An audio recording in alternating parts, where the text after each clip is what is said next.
नमस्कार प्रिय दर्शकों, श्रोताओं, भक्तजनों, आप सभी का मेरे इस चैनल पर स्वागत है। जो भक्तजन मेरी वीडियो पर नए हैं तो चैनल को सब्सक्राइब जरूर कर लें। मेरा नम्र निवेदन है कि वीडियो को देखें अंत तक और मेरे शब्दों पर ध्यान दें। क्योंकि मैं औरों की तरह ऐसे नहीं बोलता है। जो बोलता हूँ वो सत्य बोलता हूँ, और इस सत्य पर अगर आप इन शब्दों पर अगर आप मंथन करें तो आपको कुछ न कुछ प्राप्त होगा। मैं गीता की कुछ खास बात आपको बताने वाला हूँ, गुणों की पहचान कराने वाला हूँ कि हमारे अंदर कौन कौन से गुण होते हैं, और जो गुण होते हैं तो हम किस गुण में विचरण करते हैं, किस गुण की अधिकता हमारे अंदर है और किस गुण की अधिकता हमारे अंदर होनी चाहिए।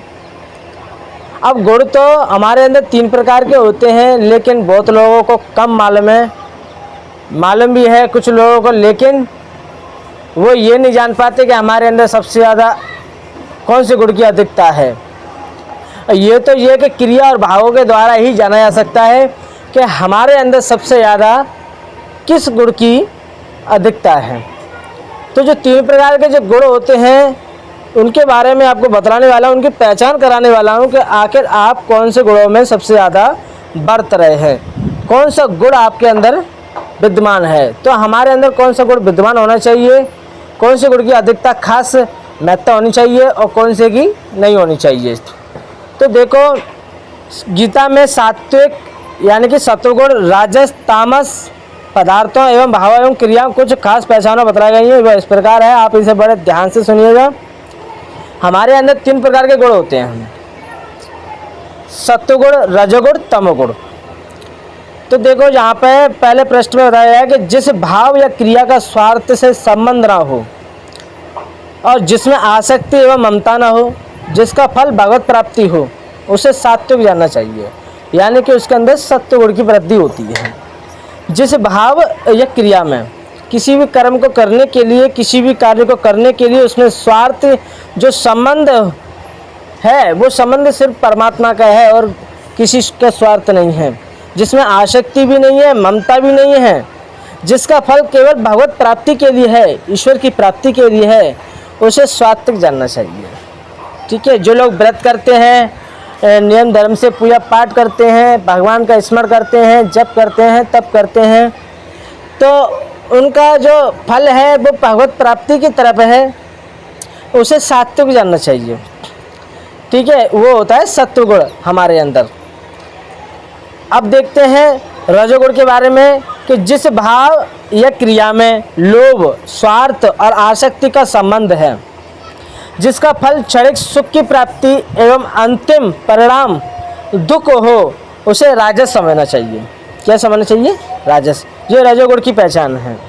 ये हमारे अंदर जो रजोगुण है, हर समय कर्म करते हुए कि हमें ये अपनी इच्छाएं पूर्ण करनी है, उस इच्छाओं को पूर्ण करने के लिए हम ज़्यादा से ज़्यादा कर्म करते हैं, लेकिन सुख हमें कब थोड़ा सा प्राप्त होता है, जब हमारी वो इच्छाएं पूर्ण हो जाती है। जब एक इच्छा पूर्ण होती है तो दूसरी इच्छाएं जन्म ले लेती हैं।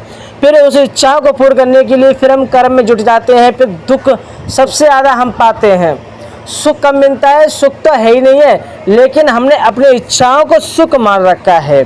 वो इस भाव से, इस क्रिया से जो हमें सुख मिलता है वो सिर्फ इच्छाओं को पूर्ण हो जाने के बाद वो हमें सुख की प्राप्ति होती है, लेकिन वो सुख नहीं है। वो क्षणिक सुख दिखलाने के लिए आप उसे सुख मानते हो, लेकिन वास्तविक तुम्हें दुख का ही आभास होता है।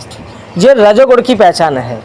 अब तमोगुण के बारे में बताने वाला हूँ। तमोगुण, जिस भाव क्रिया में हिंसा शब्द जो है माने अपने को अच्छा लग रहा है लेकिन सामने वाले को तुमसे दिक्कत हो रही है, ये हिंसा का भाव होता है।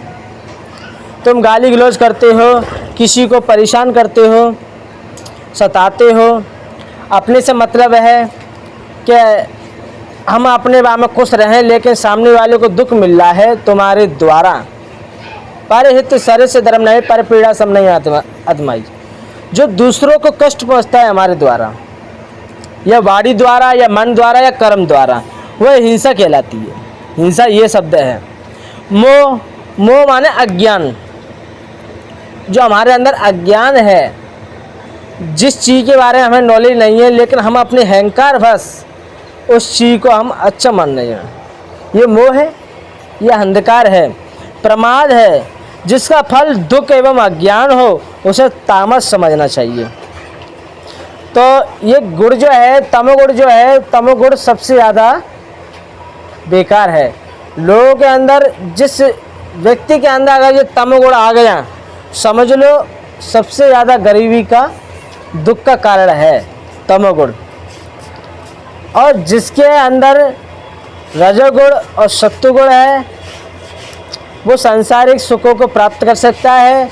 लेकिन जिसके अंदर सत्वगुण की वृद्धि ज़्यादा है, वो कितना भी गरीब क्यों ना हो, मैं गरीब की बात कर रहा हूँ, वो कितना गरीब क्यों ना हो, जिसके अंदर सत्वगुण है वो परमात्मा को प्राप्त हो जाता है, वो परमात्मा की प्राप्ति कर लेता है, जिसके अंदर सत्वगुण की वृद्धि है।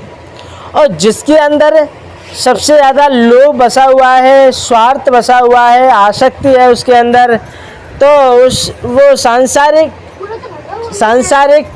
सुखों को प्राप्त करते हुए सबसे ज़्यादा दुख को प्राप्त भी होता है। तो मेरे प्यारे श्रोताओं, भक्तजनों, मैंने आपको इन तीनों गुणों के बारे में आपको बता दिया कि तीनों गुण जिस व्यक्ति के अंदर सबसे ज़्यादा जे गुण की महत्ता है, तो वो व्यक्ति कैसा है, जिसके अंदर जे गुण है तो वो कैसा है। तीनों गुणों के बारे में मैंने आपको बता दिया।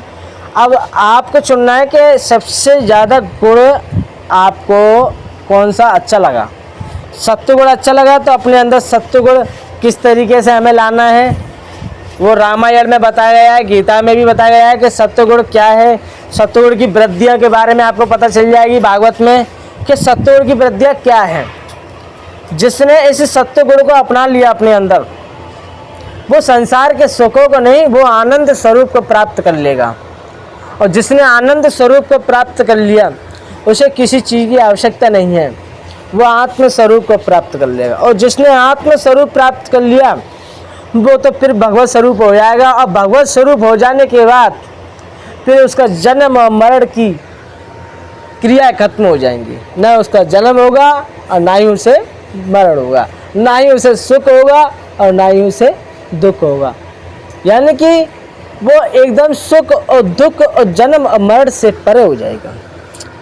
तो इसीलिए सत्वगुण जो है वो परमात्मा का एक साधन बताया गया है। जिसके अंदर सत्वगुण की वृद्धि ज़्यादा है, वो परमात्मा को प्राप्त करने का एक जो साधन है सत्वगुण।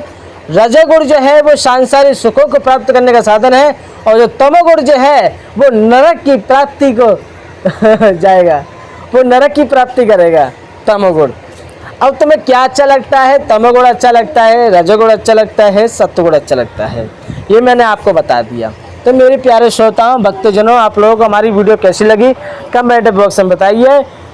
रजोगुण और सत्वगुण और तमोगुण के बारे में मैंने आपको पहचान करा दी कि आखिर इन चीज़ों में से कौन सा गुण अच्छा है और हमारे अंदर जो गुण हैं वो कौन से हैं सबसे ज़्यादा अधिक वृद्धि में। तो हमें सबसे ज़्यादा कौन सा गुण बढ़ाना चाहिए, उसके बारे में मैंने आपको बता दिया है। कमेंट बॉक्स में बताइएगा।